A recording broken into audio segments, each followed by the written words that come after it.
May isang istorya, mga kapatid.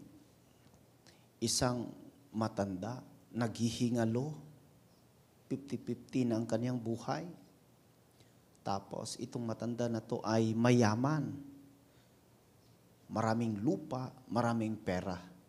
At meron siyang 5 na anak. At itong 5 na anak niya ay laging nag-aaway. Laging nag-aaway. Ano ang pinag-aawayan sa mga kapatid? Kadalasan. Pera, mana, lupa.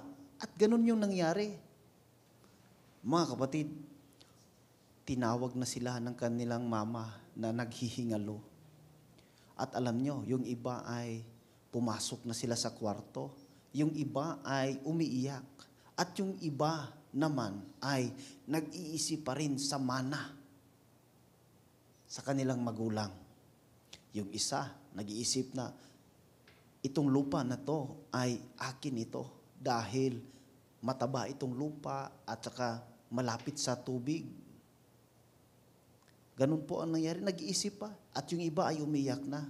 Sabi nung kanilang mama na naghihingalo, mga anak, ang maihahabilin ko sa inyo ay magmahalan kayo, magpatawaran kayo, at magpakumbaba kayo. Love one another, forgive one another, and be humble. Biglang namatay yung lola. Inilibing. Pagkatapos ng libing, yung mga anak ay nag-iiyakan, nagyayakapan dahil hindi nila makakalimutan ang mana na ibinigay ng kanilang mama. Ano ang mana? Magmahalan, magpatawaran, at magpakumbaba. At yun ay hindi makalimutan ng kanilang mga anak na nag-aaway. At anong nangyari sa mga anak nung lula?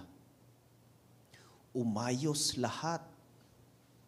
Umayos lahat ng pinag-aawayan. Yung lupa, yung pera, umayos lahat. It is because they believe and they listen to the instruction of their mother. Hindi mawala sa isipan nila. Mga kapatid, sa ating unang pagbasa, St. Paul emphasizes the law of Christ being given to the apostles. Ano ang sinabi ni St. Paul? Love one another. Love one another. And these words, it's being commanded by Jesus before He died, before the crucifixion. Sinabi sa kanyang mga apostoles, love one another. Magmahalan sa isa't isa. At yun po, in-emphasize ni St. Paul, yung utos, yung instruction na love one another. Mga kapatid, sa ating ibanghelyo din mga kapatid, in our gospel for today, sinasabi ni Jesus dito na if anyone comes to me without hating his father and mother, wife and children, brothers and sisters, and even his own life, cannot be my disciple. At ano ang ibig sabihin ni Jesus nito mga kapatid? Sundin ang utos ng pagmamahal, God-centered life.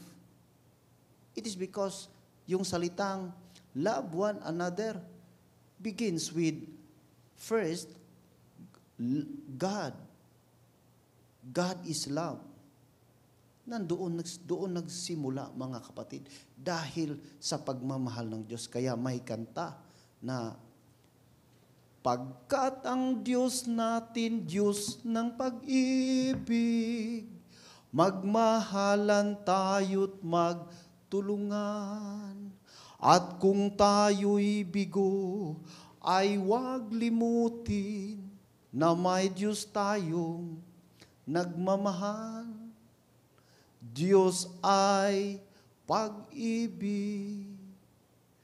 Yun po mga kapatid, the foundation of being a disciples is following the instruction of love. Love God. Love your neighbor. Kaya mga kapatid, Jesus wants us to die to ourselves. When we love, we give, we die to ourselves. Iiwan natin ang ating pagiging makasarili. Iiwan natin ang ating pride na kung saan yan yung dahilan sa hindi pagkaunawaan. Kaya nga, sa story, bakit laging nag-aaway ang mga magkakapatid? It is because of that pride, of that self-centeredness. But when we follow our Lord, most especially His instruction of love, there is dying of ourselves and follow the instruction of love. Without condition. Love without condition. Na sasabihin natin, kasi tayo ay minahal ng Diyos at inawaan ng Diyos. Sana tayo rin ay marunong magmahal sa ating kapwa na sasabihin natin sa ating kapwa, mahal kita, basta't mahal kita. Iniisip nila ay hindi mahalaga, mahal kita, maging sino ka man. At yun, relationship will restore. It is because sinunod ang utos ng pagmamahal. At yun po, mga kapatid, kung tayo ay magmahal, kahit tayo ay nasaktan, gagaling tayo sa ating mga nararamdaman sa ating puso. My dear brothers and sisters, the message of God is very clear to us.